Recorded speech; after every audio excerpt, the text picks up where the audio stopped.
Break के बाद आपका स्वागत है। रुक करते हैं अगली खबर का।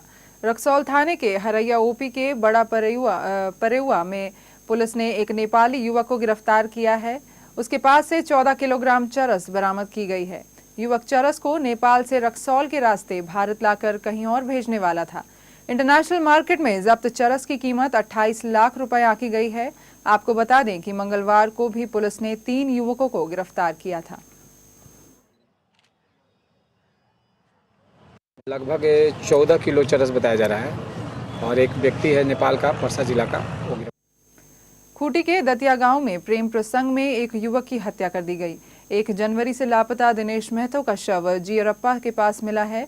दिनेश का जीयरप्पा निवासी एक युवती से 1 सालों से प्रेम प्रसंग चल रहा था। 1 जनवरी को वह अचानक लापता हो गया। दिनेश के परिजनों ने युवती पर मामला दर्ज कराया था। परिजनों ने युवती को पुलिस के हवाले भी कर दिया था, लेकिन पुलिस ने उसे छोड़ दिया। बहरहाल दिनेश का शव मिलने के बाद युवती को हिरासत में ले लिया गया है और सारा मामले का खुलासा हो गया है। युवती के अनुसार दिनेश को खूंटी हुटार चौक बुलाया गया, जहां से उसके भाई और उसके साथियों ने उसकी हत्या कर दी। 1 तारीख को निकला था घर से, लड़की के पास जाएंगे बोल रहा था। बोल के निकला था पिकनिक जा रहे बोल के लड़की के साथ घूमने वाला। यहाँ फिर कुछ लड़का हमारे गांव के कुछ लड़का देखे भी थे वो हिरन पार्क के पास,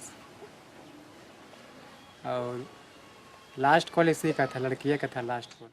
छानबीन के क्रम में आया है कि कल इनकी लाश मिली थी वहाँ पे जरियप्पा गांव में, और उसमें फर्दर जब इसमें मर्डर की सस्पिशन इंक्वेस्ट के दौरान पाया गया कि इसमें संभवतः मर्डर किया गया है इनका, तो उसी में पूछताछ के क्रम में इनके जो बात सामने आई है, एक महिला के साथ इनका प्रेम प्रसंग था। उसी के चलते उसके भाई और उसके दोस्तों ने इस घटना को अंजाम दिया है। इसमें प्राथमिकी दर्ज की गई है और इनकी गिरफ्तारी का प्रयास किया। पटना के दनियावा हाई स्कूल के खुले मैदान में धान की बोरियां रखी गई हैं।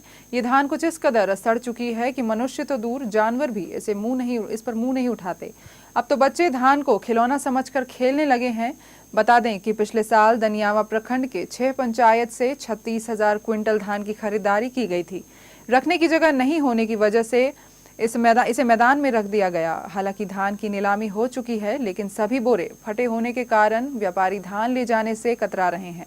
इस धान का क्रय बिहार के गरीबों के लिए किया गया था, लेकिन सड़ने के कारण इसे औने पौने दाम में बेच दिया गया। उसके बारे में हम लोग नहीं बता सकते हैं, ठीक है। जो नीलाम किया है, जो लिया है, वो बता सकता है कि क्या करेगा क्या नहीं करेगा। हम लोग स्टाफ है। पटना सिटी के फार्मेसी इंस्टीट्यूट में छात्रों ने जमकर हंगामा किया। गुस्साए छात्रों ने गेट में ताला भी जड़ दिया।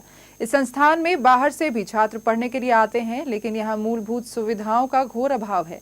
छात्रों का कहना है कि पानी, बिजली, शौचालय और लाइब्रेरी में किताबें नहीं हैं। पढ़ाई करें तो आखिर कैसे? काफी दिनों से यह समस्या है, लेकिन कोई भी उसकी सुध लेने नहीं पहुंचता है। अगर हमारी मांगों को गौर नहीं किया गया तो उग्र आंदोलन की स्थिति पैदा हो जाएगी। कॉलेज में ना ही शौचालय है, ना ही पुस्तकालय है, पानी की व्यवस्था नहीं है, लेबोरेटरी की सुविधा उचित नहीं है, और कैंपस में जैसी तैसी व्यवस्था है, शिक्षक पर्याप्त रूप में नहीं है। हम लोगों का डिमांड है कि यहाँ जो प्रयोगशाला है, प्रयोगशाला समुचित उपकरण हो, प्रयोगशाला में अच्छे शिक्षक आए, क्वालिफाइड शिक्षक आए, ताकि हम लोगों की पढ़ाई जो है अच्छी हो सके। रांची विमेंस कॉलेज के साइंस कैंपस में मारपीट और हंगामे के बाद राज्य महिला आयोग की अध्यक्ष महुआ माझी विमेंस कॉलेज पहुंचकर पूरे मामले की जानकारी ली। उनके साथ सिटी डीएसपी पीएन सिंह भी मौजूद थे। महुआ माझी ने कॉलेज प्रबंधन और आदिवासी हॉस्टल के लोगों के साथ मीटिंग की। उन्होंने भरोसा दिलाया कि अब सुरक्षा को लेकर कोई चूक नहीं होगी। यहाँ छात्राओं की सुरक्षा दुरुस्त की जाएगी। मंगलवार को विमेंस कॉलेज के साइंस ब्लॉक में कुछ छात्राओं के साथ मारपीट और बदतमीजी की गई थी। छात्राओं ने मारपीट करने वाले छात्रों को पहचान कर पुलिस को बताया था। इसके बाद पुलिस आदिवासी हॉस्टल गई। इसी दौरान आदिवासी हॉस्टल की लड़कियां सामने आ गईं और पुलिस से शिकायत करने वाली लड़कियों को मारने लगी। किसी तरह उन्हें हटाया गया। गेट के पास एक विजिटर्स के लिए एक रूम बनाया जाए जिसमें कि हर हॉस्टल में इंटरकॉम हो और वहाँ से पता कर लिया जाए कि वो किसके विजिटर हैं, वहाँ पर लिखा जाए, रजिस्टर मेंटर हो और वहीं पर लड़की को बुलाकर उनसे बातचीत की जाए ताकि कोई भी अवैध तरीके से अंदर प्रवेश न कर सके और लड़कियों के साथ छेड़छाड़ न कर सके। और इसके अलावा जो बाउंड्री वॉल टूटा हुआ है उसको तुरंत रिपेयर किया जाए। तो मैनेजमेंट का कहना है कि ऐसा पहले भी कई बार हुआ है कि रिपेयरिंग हो चुकी है लेकिन अगले ही दिन वो दीवार फिर से टूट जाती है। तो ये ध्यान रखा जाए, हमने पुलिस से बात की कि वहाँ पर सुरक्षा व्यवस्था की जाए कि ताकि अगर टूट जाए तो तुरंत उसकी रिपेयरिंग हो और तोड़ नहीं पाए कोई, इसकी भी व्यवस्था की जाए। इस पर पूरा कार्रवाई की जाएगी। FIR हुआ है लेकिन हम लोग को लगा था कि छेड़खानी मामला है, ये छेड़खानी मामला नहीं है। 2 आदमी, एक कॉपल आया था चाहे जो भी हो और उसके साथ मारपीट का मामला है। ठीक है, उनको मना किया गया जैसा कि अभी तक मालूम हुआ, आगे भी हम लोग कोशिश कर रहे हैं, निर्णय नहीं है लेकिन जो जानकारी हासिल हुई उसके मुताबिक कि वो लोग आए थे, उन लोग को मना किया कि आप लोग इस कैंपस छोड़ दिए, नहीं छोड़े हैं। तो उसके बाद लड़कियों ने जो फ़ोन किया और लड़के आया, मारपीट हुई। वहीं घटना से आक्रोशित छात्र संगठनों ने भी कई जगहों पर प्रदर्शन किया। अखिल भारतीय विद्यार्थी परिषद के कार्यकर्ताओं ने रांची यूनिवर्सिटी के VC ऑफिस का घेराव किया और नारेबाजी की। उन्होंने हॉस्टल की टूटी हुई दीवारों की मरम्मत करने की मांग की। साथ ही यूनिवर्सिटी की ओर से बढ़ाए गए फीस का भी विरोध करते हुए चेतावनी दी और कहा कि अगर उनकी मांगें नहीं मानी गई तो उग्र आंदोलन किया जाएगा।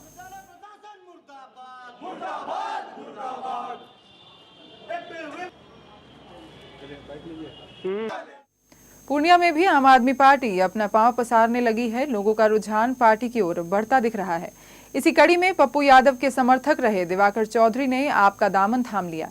आपकी सदस्यता ग्रहण करते हुए दिवाकर चौधरी ने कहा कि वह अरविंद केजरीवाल से प्रभावित होकर पार्टी से जुड़े हैं।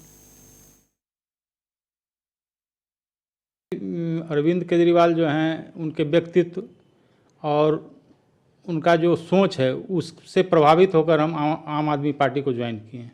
हम चाहते हैं कि एक अच्छा वातावरण बने पूर्णिया का और जिसमें जितना कचरा है वो साफ़ हो जाए। लोग जो दिन में घूमने में डरते हैं, रात में लड़की लोग जो स्टूडेंट लोग नहीं निकलना चाहती है, वो सब अच्छा हो जाए।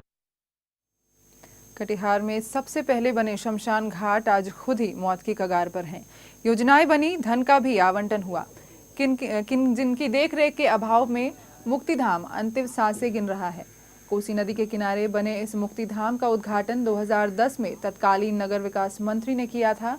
इसे वर्ष 2009-2010 में 46 लाख की लागत से बनाया गया था। वहां सोलर लाइट, वाटर सप्लाई की भी व्यवस्था की गई थी, लेकिन नगर निगम की लापरवाही के कारण इसकी देखभाल नहीं हो पाई। अभी यह काम का नहीं रह गया है। स्थानीय लोगों में इसको लेकर काफ़ी नाराज़गी है। वहीं मेयर विजय सिंह अफसोस जताते हुए कहते हैं कि उन्हें दुख है। मेयर कहते हैं कि इसका संचालन NGO के माध्यम से होगा। वहीं कटिहार के विधायक तारकेश्वर प्रसाद ने इस दिशा में उचित कदम उठाने की बात कही है।